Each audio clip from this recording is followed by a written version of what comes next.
Thank you for tuning into Cytology 101. I'm your host, Sydney Robinson. We'll get into the challenges of the dental industry, empower leaders to inspire their teams, and foster collaboration between office team members and practice owners. Together, we'll find creative solutions to get shit done. Hi, everybody. Welcome to another episode of Cytology 101. And I'm excited. I'm always excited, smiling. Or actually, either I'm excited or I'm raging about. You have no in between. The most ridiculous things. Yes, there's no in betweens. But Estie and I are recording today. Thank you so much, Estie, for joining us. Everybody knows who she is. She's like the backbone for Cytology 101 and for FOA coaching. And I am really excited because we're going to just talk about life. Yeah. Just life. Yeah. How is your life? It's going pretty good. I don't know. I've been feeling a little bit overwhelmed. Yeah. What? I don't know. Do you ever just feel like you're drowning? Yes. Yeah. I don't know. But Yes. like it's fine, you know? Like you know how to swim, you're gonna get through it. It's okay. Yeah. But like for the time being, it's just gonna be a little icky. How's your life going? What if you don't know how to swim? I actually don't know how to swim. Girl, I thought that was a Black person thing. Do you know how to swim? I know how to not die. Okay, we're just breaking stereotypes left and right. I know how to just like stay afloat, but yeah, my husband makes so much fun of me. If we went to the lake, Yeah. you know, we were just talking about drowning. Jesus, I just took a lake trip, Yeah. and I did not drown, but we spent majority of the time on the lake in the water. But right before then, Summit happened. We have all of these fun things that is happening inside of Front Office Academy, inside of, Cytology. And right before Summit, I broke out in hives, like rash, like just, I don't know if y'all can tell, but my skin is getting better. Maybe the sun helped. The lake healed me. And I am so grateful that I have good people around me, but taking that time off to be just to recharge after feeling all of that intense pressure. And I feel like now, okay, I'm ready to tackle the world again. Yeah. Yes, I do know what it feels like to feel like you're drowning. Mine is more of, I feel like this weight is on my chest. And whenever I start to feel that, I try to do all that I can to essentially just make myself happy. Like, what is it that I can do to make myself happy? What is it that I can control? And I think one of the biggest things that was happening to me, first off, I can control what I put on my face. I put diaper rash cream on my face.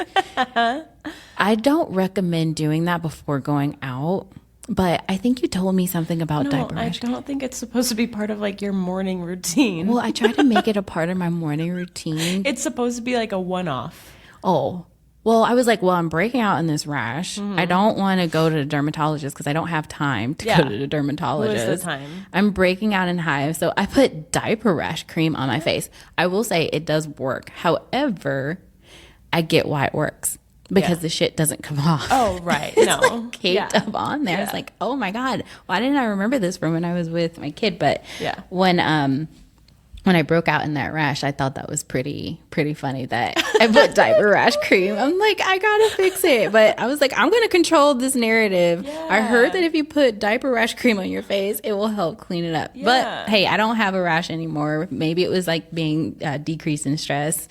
But outside of using diaper rash cream on my face, I don't know where the hell I was going with that. Some things that I can control is my happiness and what I have around me. I can control how many meetings I have. I can control. Sometimes you can't. Oh, Sometimes you take a look at your calendar and I was in there. Ooh. Ooh. Sometimes I was in your schedule and you're like, okay, back-to-back meetings on a Friday. Let's go. Let's do it. Yeah, but I mean, you can maybe control that a bit though, right? Instead of me just keep going, I was like, I'm going to take a break if someone canceled. So I feel like those are the things that you just kind of have to look at, that when you do start to feel whether that pressure on your chest or you feel like you're swimming, think about the things that you can control in therapy. Yeah. Shout out to Talkspace. Yeah, shout out to Talkspace. I'm so happy that Front Office Academy and DSN offer that. I know. That is really cool. And I feel like it's a really underutilized thing. Absolutely. Yeah. If you are a member, then join us. Yes. Make sure that you guys... absolutely. Join. I like that plug. Good job. We are not sponsored by Talkspace. We are not sponsored by Talkspace, but that was an awesome plug. I'm really proud of you. So let's pivot. So, while I was on vacation, I tried to not work, but I was so relaxed that my brain was actually functioning a lot better. And I was coming up with all of these ideas or like, hey, we should do this, or hey, I wrote copy for this. And I sent you over a text, and I think it was something that was super cool because of different perspectives. And it's really cool that you and I have a relationship that if you disagree with something, I love that we can have a healthy debate about it. And by the way, guys, if you ever are in the office and we are having a debate, I promise it is healthy. It may look like we're about to fist fight, but I've never been in a fist fight before. I think sometimes I just want to know what it feels like. I'm just going to antagonize Sydney until she punches me. Oh my God. This is not a hostile work environment. This is actually our love language. Yeah. We're able to get things out of our chest. Oh my God. What is HR? What it really comes down to is I've noticed that my brain does not work step by step through things the way that other people's do. Yep. And so sometimes I just feel like deep down we don't differ with core values. Who we are does not differ, but sometimes I'll say something or you'll say something and one of us will be like, tell me more. Yep. Tell me more about that. Yes. Because like when we really talk through it, we find that really deep down we agree. Mm-hmm. It's just how we get there isn't the same. Yeah. Absolutely. And what I like about this, so that the listeners have more context, I had sent a message. I want to do this really just gratitude type post. At the summit, I was actually able to visit one of our offices I've been working with for a year. And I didn't even know this was happening at the summit, but this particular office, anyone who knows like the Dental Success Universe, Dr. Mark Costas, who shout out to him, he has this awesome, not only podcast, but he also has this coaching program called DSI. And in there, they talk about black belt coaches. And that's like top level, top tier. Right. And so one of the teams that I'm working with, the doctor a year ago was like, hey, Sydney, I'm joining DSI. And by this time next year, I want to be on stage. And I didn't even know this was happening, but I went to her office. We had such a lovely in-office visit. I got to finally meet their team members face to face. Yeah. And it was so moving. And I'm not even a corny person, but part of me wanted to cry because I go, this is why I do this. Like all of the stress, all of the hives, all of the diaper rash cream that I'm putting on my face. It's all worth it. It's all worth it. And this is why it's worth it. And so for her to then the next day come to find out she got a black belt, I was like, what is happening? Oh, that's awesome. It was so cool. It was so moving. And then just to be able to see everybody. But I was like, hey, I want to do a text because we took all these pictures. And I'm like, I want to do a post. And so in that post, I had talked about, you can't train integrity. And Estie, what I really value about you, you're like, I think I disagree with that. And it was like such a moment for me because I went back and I like read it. Of course, then you get like super like, oh my God, wait, what am I saying here? Maybe she's right. Maybe I shouldn't say that. Maybe I don't want to offend anybody. I got real insecure about what it was that, I wanted to say in that message. But what really got to me was the fact that you were okay with saying, I disagree. And I liked what you said just a moment ago, how you see it from a different perspective.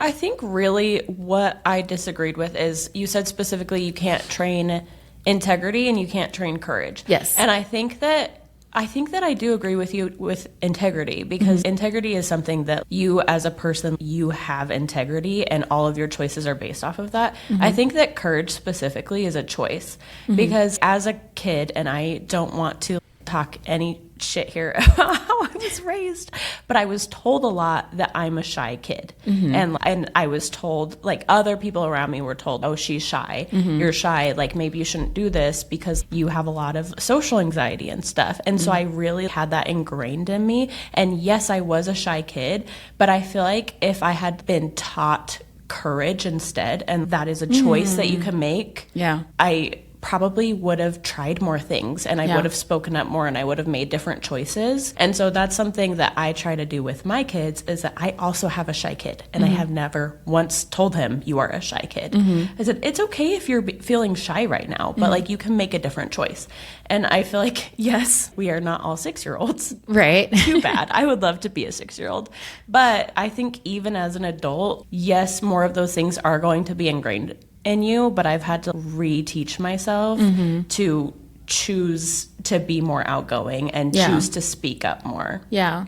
And I like that you said that, because when I reflected on it, I even had to say to myself, because that's what I told you, I was like, I really love what we're talking about right now, because from my perspective, you really can't train someone to have integrity. Right. To really just be that person that's going to stand up, that's going to take the initiative, that's going to just overall be a good person. Right. That is something that is a choice. And I can talk about integrity. You can have role models, you can have mentors, but you still have to choose to walk that path. You still have to choose that, hey, this is what I stand for, and this is how I'm going to treat others. This is how the energy that I'm going to put out into the world. So even if I do, hey, this is how we can get to where we need to be, you still have to make that decision. You still have to make that choice. And even when it comes to courage. So it's really funny that you put it in that perspective, because I didn't see it that way either. I'm like, no, you still have to make that choice. But like you just mentioned, for me, I was always told that, yes, I'm a quiet child. And people always mistaken that as shy. However, that wasn't the case. I'm not shy. I just don't like people. She's just plotting your demise. Yes, I am just, when I was little, I really am super, super naturally introverted. I sat back and I observed people. I knew when to keep my mouth shut and when I could open my mouth. And I learned that at a really young age. So I just sat back and I observed just personalities. I just watched before I even acted. And so I would get that, oh, she's super shy, or you're so quiet. Your kids is so great. She's so well behaved. And in my mind, I'm just secretly like, bah. I'm trying to figure out your routine, so how I can steal that cookie. And you not know that I stole that chocolate chip cookie. So well behaved. Yeah, but she's so well behaved. But like you said, that in my mind, I'm literally plotting. And then what shocked the entire world is when I did open my mouth and like, that is not what I expected. She's such a sweet little girl. And, oh my God, we just didn't know that she had so much anger. It's just like, yeah, but so it's funny that you said that. And I think that was a really good look on things. And it goes back into when we're working as a team and we say certain things, it's really important for us to be able to lead with curiosity. And leading with curiosity is asking questions.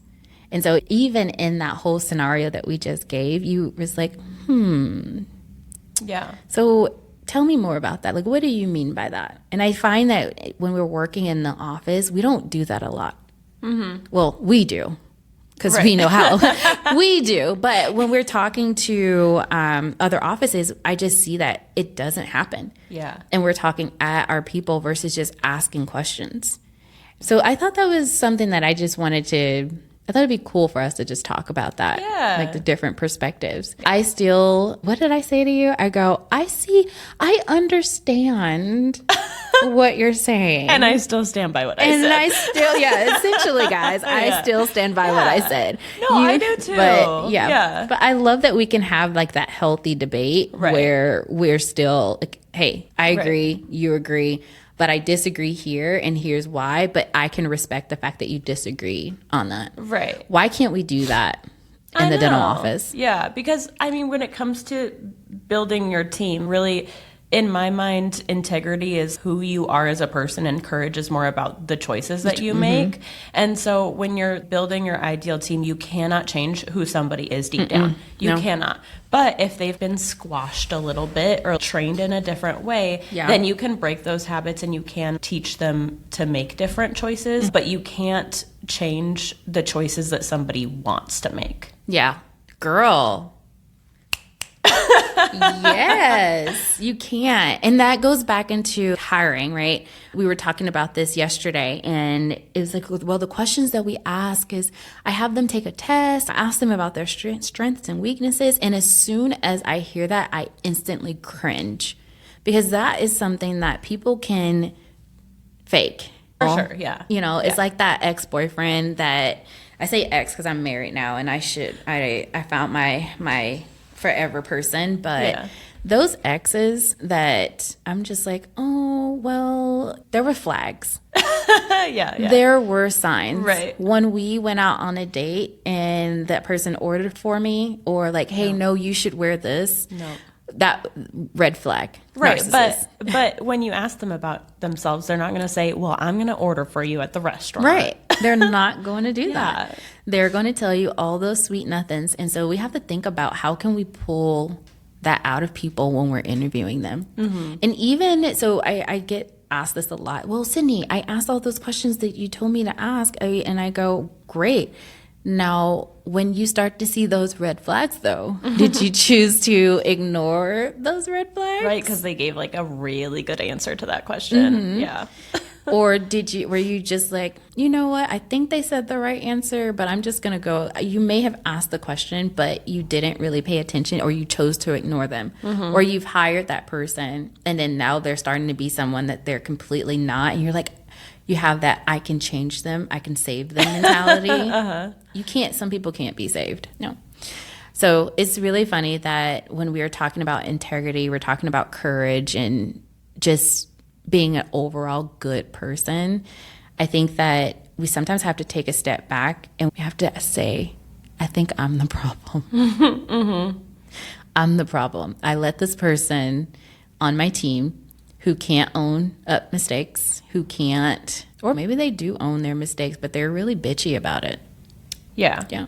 Or maybe they do have courage to tell you to shut the hell up. Courage about the wrong things. The wrong things. Like they have courage to be the one that's always in the meetings that have something negative to say. Our negative Sandys. Yeah. We're switching negative Nancys. We're giving Nancys a break. Yeah. And we are calling out our negative Sandys. Have you ever tried matcha? Tea and milk just does not sound great. So no. No? No. Oh, okay. My love language is making other people try the things that I like through the threat of violence. So I will probably have you try matcha at some point. It looks like you're trying to get me to eat vegetables. And nice try. You already have me drinking water. Some vegetable propaganda right there. And then that one time you were like, oh, you should try this protein, this collagen protein stuff. And I'm like, absolutely not. And you're like, it has no flavor. It has no flavor. You could have tricked me and just put it into the water. I could have just dosed you.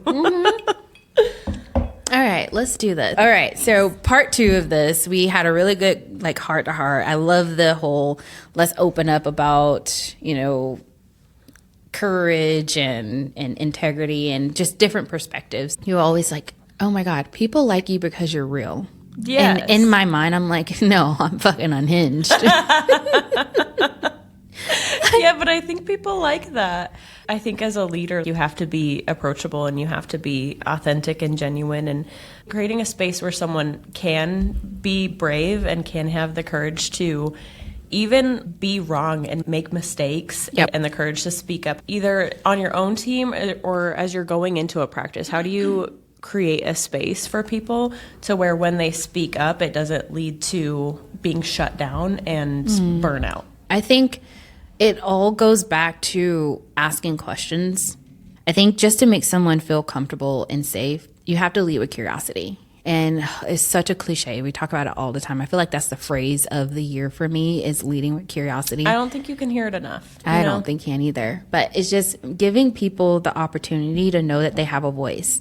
To be able to, when someone, maybe they're not excelling in their task, maybe, you know, they're not scheduling the appointments correctly, or they're not collecting, instead of just telling people what they need to do, try to just ask questions, because there are crazy psychos in the world. There are, like, I hear all the time, oh, people just don't want to work.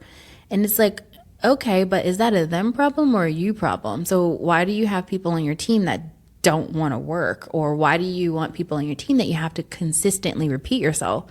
So you got to ask yourself, why are you consistently repeating yourself?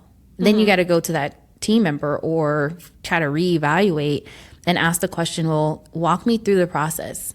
What's happening? When you have a good team member that starts off really strong, and I actually am seeing this in one of the offices that I'm working with, this doc is really finding it challenging to keep team members. And although I know the challenge that's happening, we need to really restructure the leadership team. And she's doing all that she can to do that. But this one team member who she just hired, I felt like we got along really great. She actually does all the things that she needs to do, but it is now past 30 days and there's a decline. So, you know, reaching out and saying, okay, tell me what's happening. When you first started, you had such a fire. What has changed? Ask questions before you just jump to assumptions. That way your team members feel like they can actually say. But if you just jump in and you just start talking, well, I noticed that you're not calling patients. I noticed that you're not verifying insurance. The schedule is not always full. You're always coming in like 5 minutes late for morning huddle. You called out sick 2 days ago. Now you just gave them this long laundry list of things that they don't do. If it was me, and everybody knows my personality, I am going to sit back with my arms folded and say, anything else that you would like to share, sir, lady, ma'am? Yeah. Is there anything else you hate about me? Yeah, go ahead. Right? Like, just tell me all the things that you hate that I do. Yeah. And I think that if we open up the floor to find out and lead with curiosity and ask questions, it really helps break down those barriers and that defense, to where people aren't so defensive about what you're saying. They're actually, you're having more of a collaborative conversation. So when you first go into a practice, when there is a culture of people keeping things bottled up and maybe not feeling like they can really talk, whether a new owner has come in or maybe a new manager has come in, how do you kind of reset that culture and start to open up that team culture to people feeling like they are seen and heard? I think it's just about being vulnerable and calling yourself out.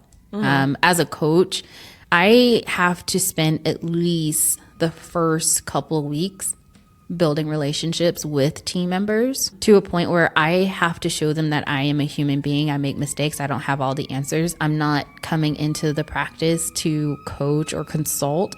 I'm coming into the practice as a resource, as someone that's going to help support you throughout your day-to-day. Someone that's going to, you can talk about the good, the bad, the ugly without judgment. Now, only on Wednesdays is when we listen and we judge. But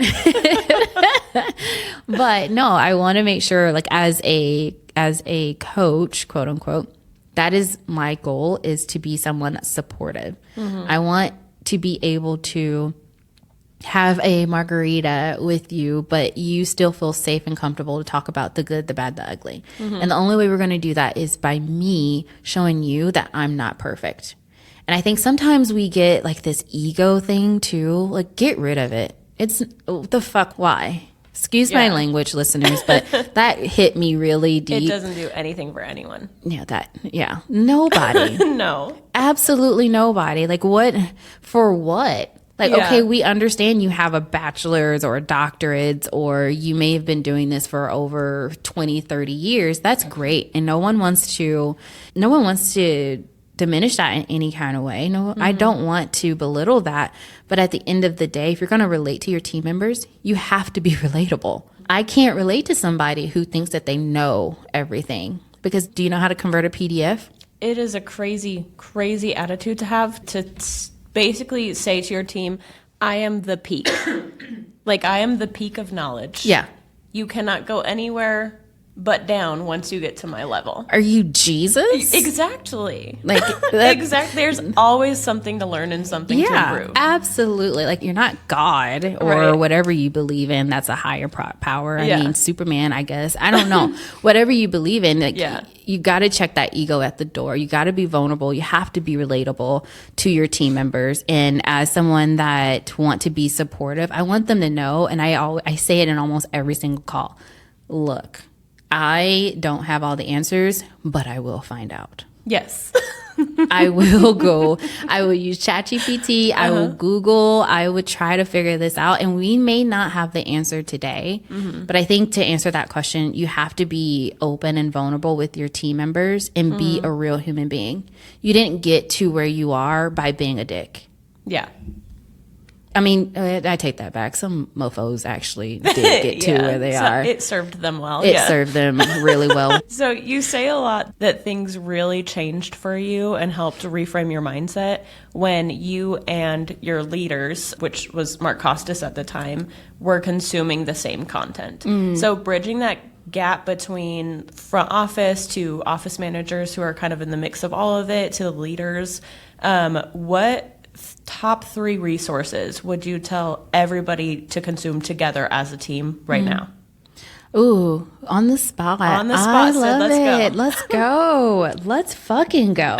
Okay, so first thing first, of course, I always like to start off with something that everybody can relate to. I know this sounds crazy, but if we're going to assume the same content, it has to be, again, relatable to everybody. Yep. You don't want to share something with your team members that, okay, well, I'm going to share this business podcast with everybody. So make sure that whatever it is that you're sharing, I'm going to answer that question, but I am going to say, no matter what my response is, keep that in mind that whatever it is that you're sharing, make sure that it's something that everybody can relate to.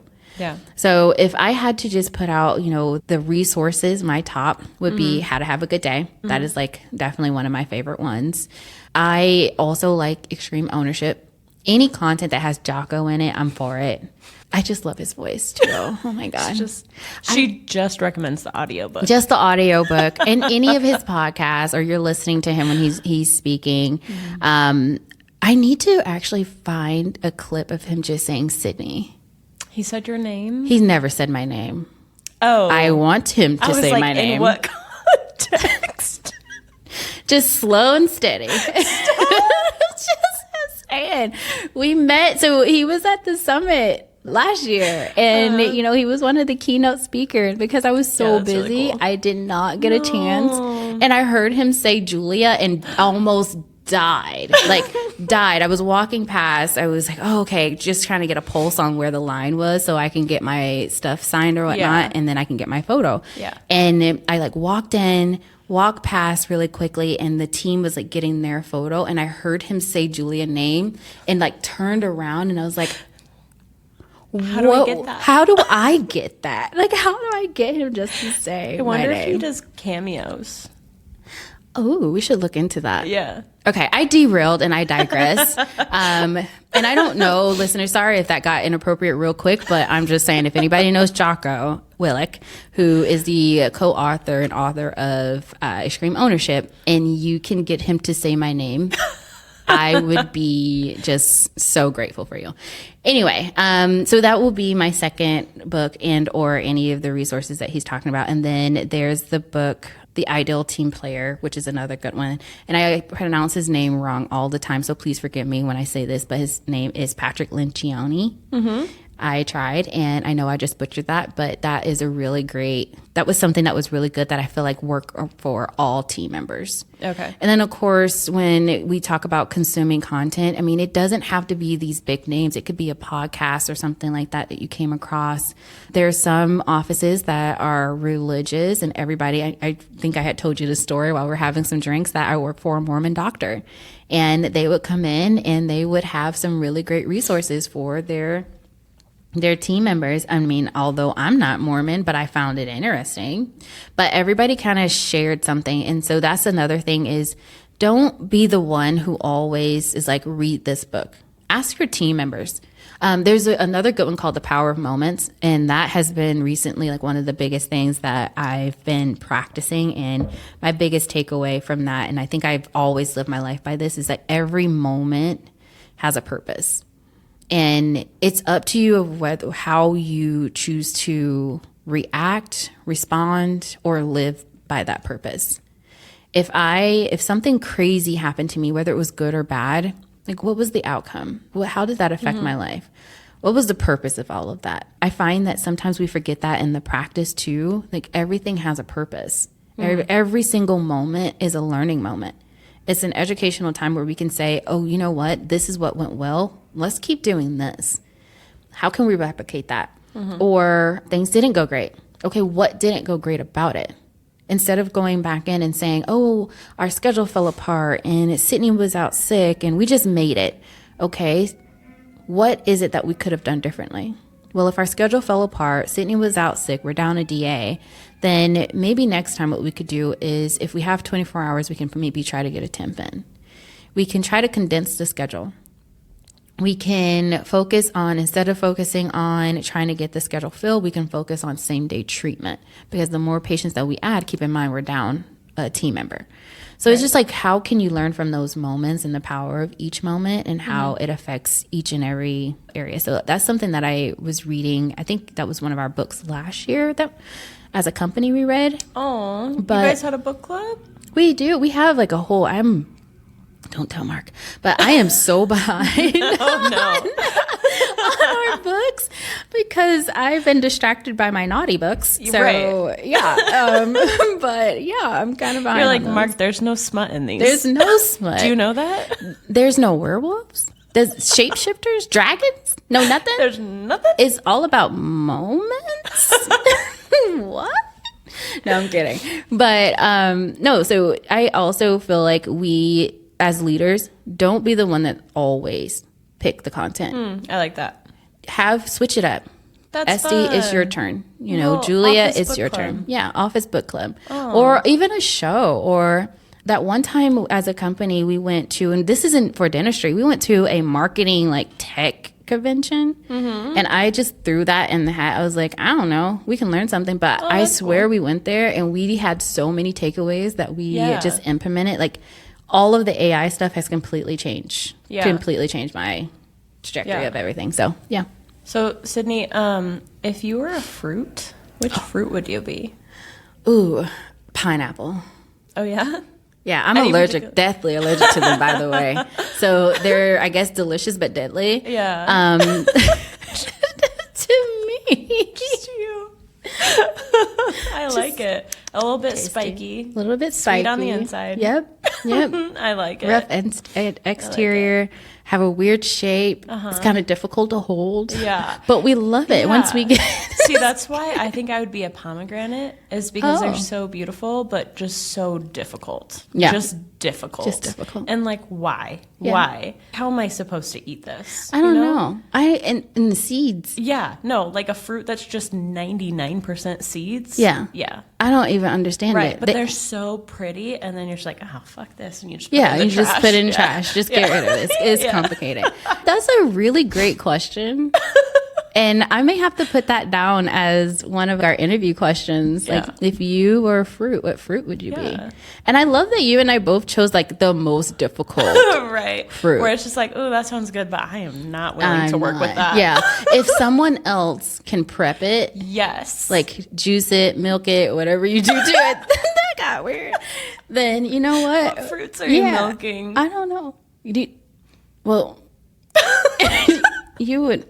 I don't know. Whatever you milk. I know you can like make cashew milk, but I don't think that's a fruit. How would you milk a? Well, yeah, cashews that's a nut. Yeah. You can milk a nut. Stop it. What are we talking about? Anyway, so okay, if you do ask that question in your interview, do not let that take a turn for the worst.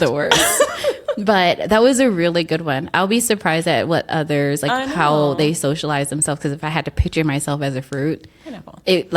That was the first thing that popped up. It was so fast. So fast. What's your favorite way to decompress? I don't know what that smile means. So, I absolutely love dark romance. Oh, okay. I thought this was going a different direction. Oh, no. No. I disassociate with the world by reading fantasy. I am obsessed with it. And then movies. I love movies, which now makes sense why I love books so much. But I don't know. I love books. I hate movies. Oh. Like, you want me to just sit still and stare at the screen for 2 hours? Yeah, we do. Movies have gotten longer, too. Oh, my goodness. I'm like, Mission this is Impossible. 3 hours. You are not that important. Right. I was like, the opening credit was like at least 20 minutes. No. I don't know if you guys went and seen it, but you're right. It is getting... It's out of hand. It's getting real out of hand. Yeah. It's like, I think my husband like fell asleep, woke back up, fell asleep again. Thought it was a different day. However, I think I have like an overactive imagination, and to be able to see it like act out is really. And then I also like not just any movies. I like action movies or thrillers or suspenseful movies that make me like think, okay, what's gonna happen next? Versus like those cliche rom-coms, like, okay, clearly the dramatic part's gonna happen. They hate each other, they fall in love, they're corny, but all right.